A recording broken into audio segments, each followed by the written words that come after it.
Welcome to all of the students in 10th class learning video. हम लोग chapter 4 तक complete कर चुके हैं और आज हम नया चैप्टर शुरू करने जा रहे हैं जिसका इम्पॉर्टेंट नेम है इंट्रोडक्शन ऑफ द ट्रिग्नोमेट्री।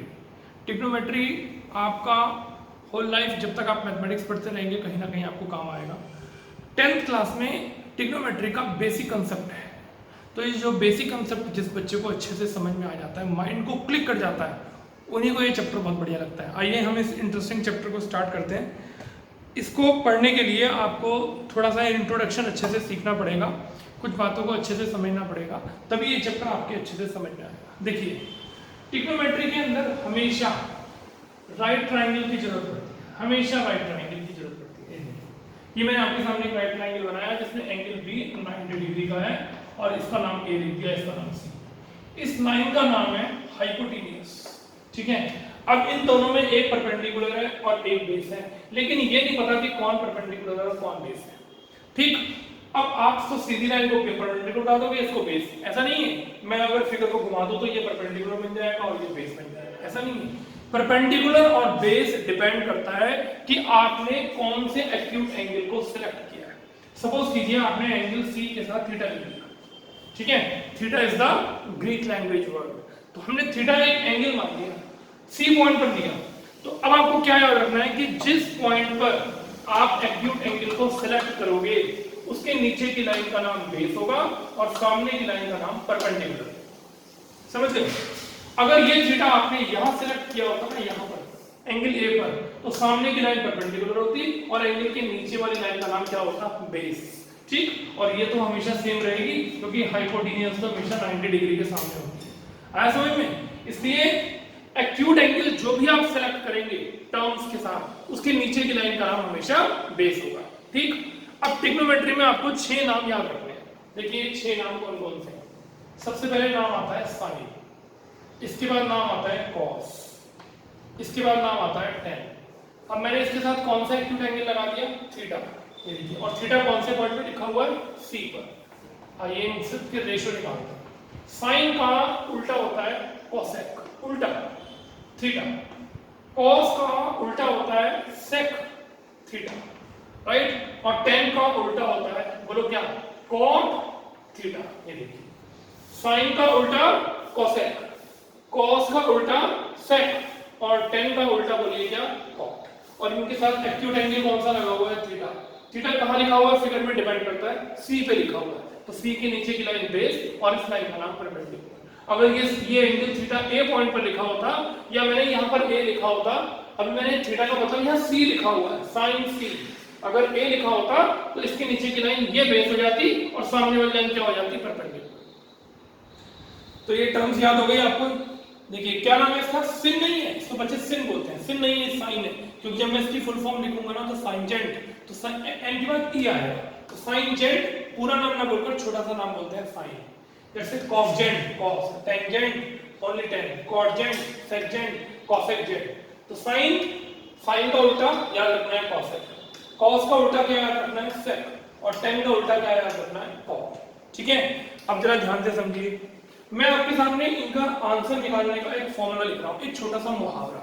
देखिए मुहावरा क्या है? पंडित बद्री प्रसाद हर हर भोले सोना चांदी तोले। हंसी आ गई? देखिए कैसा कैसा मुहावरा है।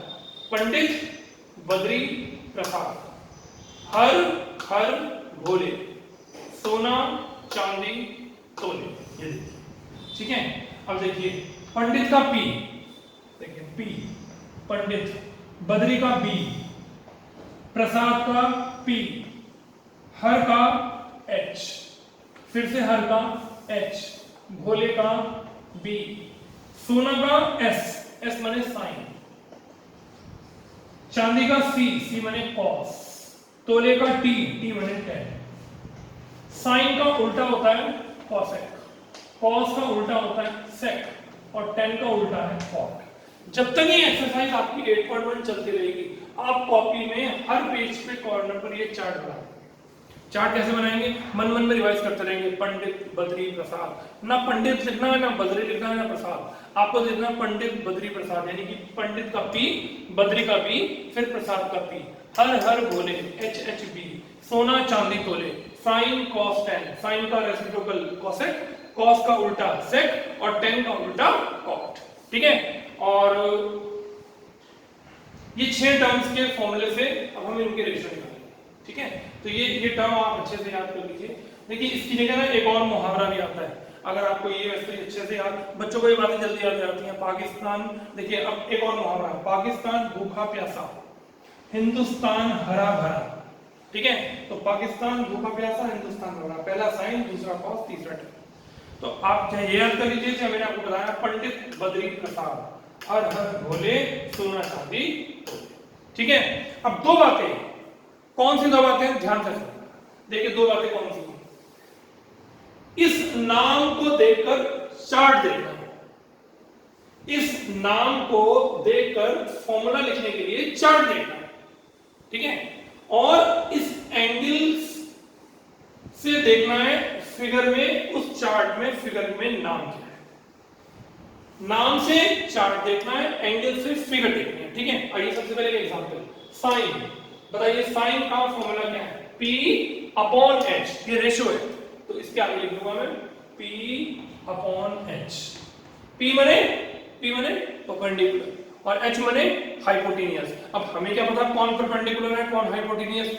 चार्ट ने तो फॉर्मूला बता दिया, साइन के ऊपर P अपॉन H लिखा था, साइन के सामने P अपॉन H लिख दिया। ठीक है, लेकिन एंगल अब हमारा आंसर बताएगा। बताइए परपेंडिकुलर का नाम थीटा, देखिए फिगर में ये रहा थीटा, तो थीटा के सामने वाली लाइन का नाम परपेंडिकुलर। तो फिगर में कौन है परपेंडिकुलर? AB, और हाइपोटेनियस का नाम फिगर में क्या है? AC। ये देखिए बात बताइए, समझ में आई कि नहीं? नाम देकर चार्ट से फॉर्मूला लिखना है, फॉर्मूले में कौन परपेंडिकुलर और कौन हाइपोटेनियस है ये फिगर बताएगी। तो थीटा जहां पर भी होगा उसके हिसाब से नीचे की लाइन बेस होगी, सामने की लाइन परपेंडिकुलर। तो परपेंडिकुलर का नाम AB, और AB को की वैल्यू दे रखी होगी तो पुट कर देंगे। अभी तो हमारे पास कुछ भी नहीं है, अब तो हम फॉर्मूला डिस्कस करते हैं। अब साइन का उल्टा कौन होता है? कॉसेक। तो चलिए कॉसेक निकालने की, ये रहा कॉसेक, देखो अब इसका उल्टा कर दो। अभी आपने पढ़ा था साइन का रेशियो क्या पढ़ा था? P अपॉन H, और आप साइन का रेशियो क्या पढ़ोगे? H अपॉन P, तो उल्टा कर दो, तो ये हो गया H अपॉन P। ये देखिए, अब बताइए इस एंगल थीटा के लिए, ये तो मैंने फॉर्मूला चार्ट से देख के लिख दिया H अपॉन P। अब देखते हैं ये H और P फिगर में कौन है, तो बताइए थीटा के लिए हाइपोटेनियस का नाम तो कभी चेंज नहीं होगा, AC, और सामने की लाइन का नाम परपेंडिकुलर AB। बताइए ये दोनों आंसर एक दूसरे के उल्टे आगे कि नहीं आगे? ये देखिए, हमेशा अगर एंगल सेम है तो कॉसेक का आंसर साइन का उल्टा होगा। शर्त ये होनी चाहिए कि दोनों का एंगल सेम होना चाहिए। ठीक है, चलिए एक और करते हैं, कॉस। तो चलिए चार्ट में चलते हैं, चार्ट में बताइए कॉस के ऊपर क्या लिखा हुआ है? Base upon hypotenuse. कैसे याद रहेगा? पंडित बद्री प्रसाद, हर हर भोले, सोना चांदी, यानी कि कॉस यानी कि बीच वाला, हर हर तो यानी कि बीच वाला, बी अपॉन एच। तो कॉस के सामने क्या फॉर्मूला आ गया? Base upon hypotenuse. अब देखना है थीटा के लिए फिगर में बेस कौन है, आपको बेस का नाम बताना है ना, तो फिगर बताएगी, फॉर्मूला चार्ट बताएगा, वैल्यू फिगर बताएगा, फॉर्मूला चार्ट बताएगा और वैल्यू फिगर बताएगी। ठीक है, तो बताइए थीटा के लिए बेस का नाम क्या हुआ? BC, ये देखिए, और हाइपोटेन्यूज का नाम AC। आइए सेक का फॉर्मूला लिखते हैं। सेक कॉस का उल्टा होता है, तो उल्टा कर दो B अपॉन H का, B अपॉन H का उल्टा क्या होगा? H upon B।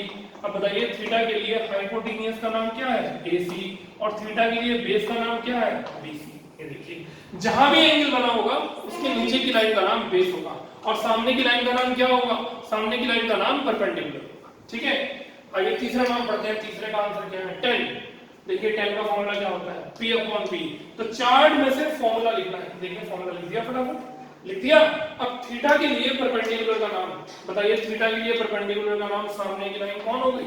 AB, और थीटा के लिए बेस का नाम, थीटा के नीचे की लाइन कौन सी हो गई? BC। ये देखिए, ये 10 का फॉर्मूला लिख दिया। ठीक, ऐसे हर क्वेश्चन में निकालेंगे। चार्ट में से फॉर्मूला देखेंगे और फिगर में से वैल्यू देखेंगे। चलिए कॉट का फॉर्मूला देखना है, उल्टा कर दो, क्या लिखा b/p, ये देखो b/p। और थीटा के लिए कौन बताएगा? थीटा के लिए बेस का नाम, थीटा के लिए थीटा के नीचे की लाइन का नाम बेस और सामने की लाइन का नाम परपेंडिकुलर। ये हमारा आंसर आ चुका। ये तो साइन, कॉस, टेन, कॉसेक, सेक और साइन का रेशियो चार्ट में से और ये फिगर में से नाम थीटा के ऊपर डिपेंड करता है फिगर में कौन क्या है। तो ये मुहावरा अच्छे से याद कर लीजिए। पंडित बद्री प्रसाद हर हर भोले सोना चांदी खोले। पंडित का पी बने परपेंडिकुलर, बेस का बी देखिए, प्रसाद का पी परपेंडिकुलर, हाइपोटेनियस, हर का एच हाइपोटेनियस और भोले का B base. Sine cos tan, याद हो गया? साइन कॉस टेन, साइन का उल्टा कॉसेक, कॉस का उल्टा सेक और टेन का उल्टा कॉट। ये हमारा बेसिक चल रहा है, ये इंट्रोडक्शन है ट्रिग्नोमेट्री का। इसे कॉपी पे फटाफट आप ऐसे ही पेज पे लिख लीजिए। और हम लोग एक्सरसाइज का फर्स्ट क्वेश्चन कर रहे हैं, देखिए। चलिए इसको मिटा देते हैं और एक्सरसाइज के फर्स्ट क्वेश्चन पर चलते हैं। देखते हैं फर्स्ट क्वेश्चन में क्या लिखा है। 8.1 का क्वेश्चन नंबर 1। चलिए, in right triangle ABC right angle at B, लीजिए बी पॉइंट पर राइट एंगल है। ए बी 24, चलो ए बी 24, बी सी 7 और हमें ए सी तो पता नहीं है और अब ये थीटा बीटा में ढूंढ दिया हमने। अब देखिए मुझे ट्रायंगल की इस समय दो साइड पता है, तीसरी नहीं पता। तो सबसे पहला काम मेरा क्या रहेगा कि मैं पाइथागोरस थ्योरम की हेल्प से तीसरी आंसर निकालूंगा। तो मैं सबसे पहले क्या लिखा, in right triangle ABC by Pythagoras theorem. आइए सबसे पहले ये काम करते हैं। AC square equal AB square plus BC square, hypotenuse square equals perpendicular square plus base square. Value put करते हैं। AC square equal 24 square plus 7 square, AC square equal 576 plus 49, AC square equal 625 और हमने इसका under root कर दिया तो ये हो गया 25। अब मेरे पास तीसरी साइड भी आ गई 25। ठीक, अब जरा बुक में देखिए किसका आंसर निकालना है। अब ध्यान से समझना, पहला क्वेश्चन है, बहुत ध्यान से समझना। साइन ए, देखो साइन ए का आंसर निकालना है। आ जाओ सामने, साइन ए का आंसर देखिए कैसे निकलेगा। देखिए साइन ए का आंसर निकालना, बताइए क्या नाम आया, साइन। आइए चार्ट पे चलते हैं, कुछ नहीं समझना याद करना, केवल फॉर्मूला देखना बस। बताइए साइन में फॉर्मूले का रेशियो क्या है, P/H। तो इसके आगे लिख देंगे परपेंडिकुलर अपॉन हाइपोटेन्यूज। अब एंगल ए बताएगा फिगर में कि कौन परपेंडिकुलर है और कौन हाइपोटेन्यूज। आइए एंगल ए पर चलते हैं। बताइए एंगल ए के लिए कौन बताएगा परपेंडिकुलर का नाम, सोचिए। एंगल ए के लिए उसके सामने की लाइन का नाम क्या होगा, परपेंडिकुलर। तो परपेंडिकुलर के सामने क्या लिख दूं, BC और हाइपोटेन्यूज का नाम AC। बताइए BC की वैल्यू 7 सेंटीमीटर और AC की वैल्यू है हमारी अभी हमने निकाली 25 सेंटीमीटर। सेंटीमीटर से सेंटीमीटर कट गया, आपका आंसर आ गया 7/25। ठीक, आया समझ में। साइन चार्ट में से लिखना है, एंगल के हिसाब से परपेंडिकुलर और हाइपोटेन्यूज को छापना है। और देखते हैं क्या पूछा उसने, और पूछा cos A। भाई cos A निकाल लेते हैं, कोई बात नहीं। cos A, देखो एंगल वही है cos। तो चलिए चार्ट में देखते हैं cos का क्या फॉर्मूला है। आइए cos के ऊपर बताओ क्या लिखा है, पढ़ो क्या लिखा है, बेस अपॉन हाइपोटेन्यूज। अब बताइए एंगल कौन सा है, A के लिए बेस का नाम बताइए। A के लिए बेस का नाम है AB और हाइपोटेन्यूज का नाम है AC। बताइए फिगर में AB की वैल्यू क्वेश्चन में कितनी है, 24 और AC का आंसर आपने अभी भी क्या निकाला, 25। देखो कितनी जल्दी आंसर क्या आ गया। चार्ट फॉर्मूला बताएगा, फिगर वैल्यू बताएगी। चार्ट फॉर्मूला बताएगा और फिगर वैल्यू बताएगी एंगल के अकॉर्डिंग। ठीक, अब जरा देखते हैं और उसने क्वेश्चन में सेकंड पार्ट में क्या पूछा, साइन C। आइए साइन C निकालते हैं। ये देखिए साइन C, आइए साइन C देखते हैं जरा ध्यान से। साइन साइन का फॉर्मूला देखते हैं, P अपॉन H। लो भाई, परपेंडिकुलर अपॉन हाइपोटेन्यूज, राइट। अब जरा बताइए एंगल का नाम क्या है, C। तो यहां हमने A के अकॉर्डिंग परपेंडिकुलर को देखा था, अब C के अकॉर्डिंग परपेंडिकुलर को देखेंगे। बताइए एंगल C के अकॉर्डिंग परपेंडिकुलर का नाम क्या होगा? एंगल जिस पर पॉइंट होगा उसके सामने की लाइन का नाम परपेंडिकुलर होगा।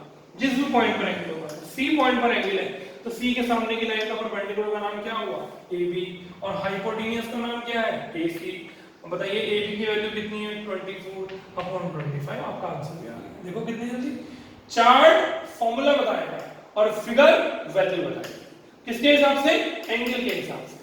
ठीक है, यहाँ देखो आंसर साइन A का कुछ और था, यहाँ साइन C का कुछ और है। एंगल चेंज हो गया, फॉर्मूला सेम है, लेकिन इस एंगल के अकॉर्डिंग परपेंडिकुलर कोई और है और इस एंगल के अकॉर्डिंग परपेंडिकुलर कोई और है।